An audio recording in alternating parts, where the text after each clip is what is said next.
And now we are getting in Ontario trial balloons being launched, and they have to be taken seriously to get rid of the RAND formula, to create right to work regimes in Ontario. They've got it in the States. Why shouldn't we be competitive with the States, and and so on?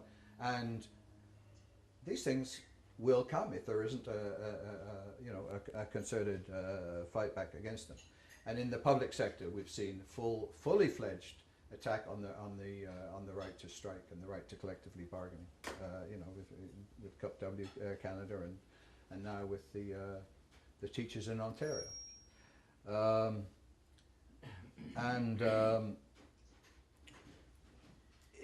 In the private sector too, there has been more and more blatant government intervention in industrial disputes. I think of the long lockout that just occurred in Alma, Quebec, with Rio Tinto, where it turns out that the Quebec government agreed to pay millions of dollars to Rio Tinto for electricity as a way of subsidizing them throughout the lockout. It was a deliberate thing by the PQ government. Liberal. By the Liberal government, I mean. Yeah. And similarly, there's been a gutting, as we know, of FERA, of investment review, and so much so that the net benefit clause in FERA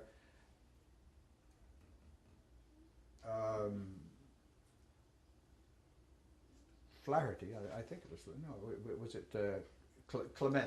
Clement declared that it was not in the public interest to divulge what the net interest, net benefit was to Canada. So I mean, Canada is open not just for business, but for anti-union business, for non-union business. But I say there is that direct attack on unions, which is taking place. But the thing I want to talk about a little bit is about the employment relationships and employment status that is being drastically transformed before our eyes. As I said, in the post-war years, there was pretty much, without I don't want to oversimplify it, but there was a fairly steady process of increasing regulation, the upholding and improving of employment standards, health and safety, workers' compensation. A strong framework was set up. There were expanding social benefits and workplace controls and so on. And there were a lot of certainties that we came to accept as certainties in working life. There was the 40-hour week. There was overtime, a time and a half after 44 or 48 hours. There was the 5-day week. Unions brought you the weekend and so on. And the general expectation was that if you got hired at a company and you liked it and they liked you, you got it for life, pretty much. And but you retire at 65. And then you retire at 65, you get your CPP and whatever private pension there is. And historic demands were within this sort of framework: the 9-hour day, then the 8-hour day, the 50-hour week, the 40-hour week, and so on. And even though I never did like this one, I must say, we got just 20 years ago, I guess 15 years ago, we were talking about 32-hour week for 40 hours pay. These are based on the idea of that sort of fairly solid framework. But these old certainties, this sort of fairly stable for a while framework, has been steadily weakened or transformed. And this is not just due to austerity, to budget restraints. It's not a temporary thing. It's not accidental. It's not incidental. This is the deliberate, calculated, long-term objective of the capitalist class. And actually, it was quoted at the demonstration today. But I noted too. Last week in the Globe and Mail, they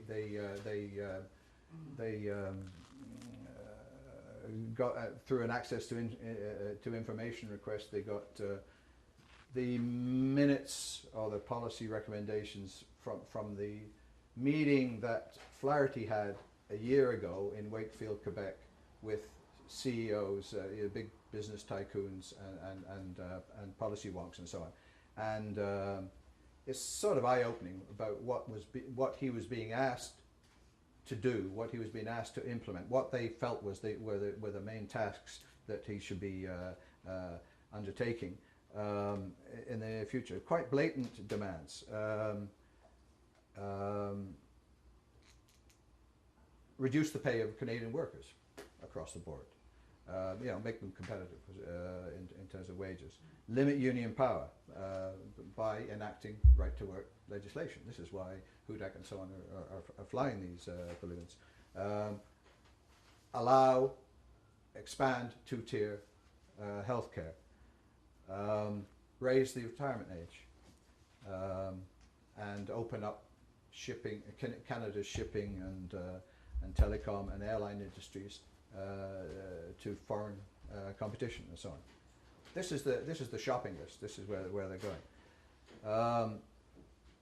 And they always, of course, protect themselves or their siblings or their like.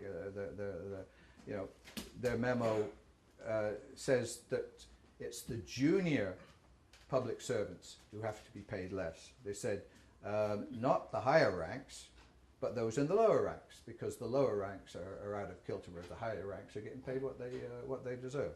So just in case there's any mistake, we're not talking about reducing them across the board. But the main thing isn't just driving down wages and benefit costs.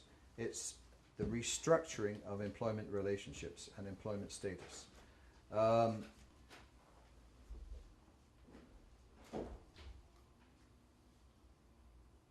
What we have to look at is whole areas, employment standards. Anyway, okay. So what we've had in the last little while, and this is what the CEOs are pushing for more of, is we've had watering down of controls on overtime, for one thing. Okay. So that now it used to be after 44 hours or after 48 hours. Now they want to average. Well, it is averaged now over a 2-week period or 4-week period. So you're not going to get time and a half unless it goes over a longer period. There are limitations on stat holidays. Well, stat holidays in North America and in Canada, actually even more than the States, are the lowest number in the industrial world. And increasingly, by the way, and I've had this in arbitrations, arbitrators will say that you have a right under the employment standards to be paid for your stat holiday, but you don't necessarily have a right to have the time off. So if they pay you for it, it's like mandatory overtime. Sorry? It's like mandatory. Yeah, exactly. Yeah, and believe me, that is coming down. Rights like severance pay, they are increasingly being undermined. First of all, by the fact that they are clawed back by EI. When you go on EI, you've got to exhaust your severance pay. And secondly, increasingly, you don't get it because the companies manage to, if they're closing, they manage to do it in a way that they are bankrupt, and you're owed all that money, but you don't get it. I was in that position myself. I didn't get a penny.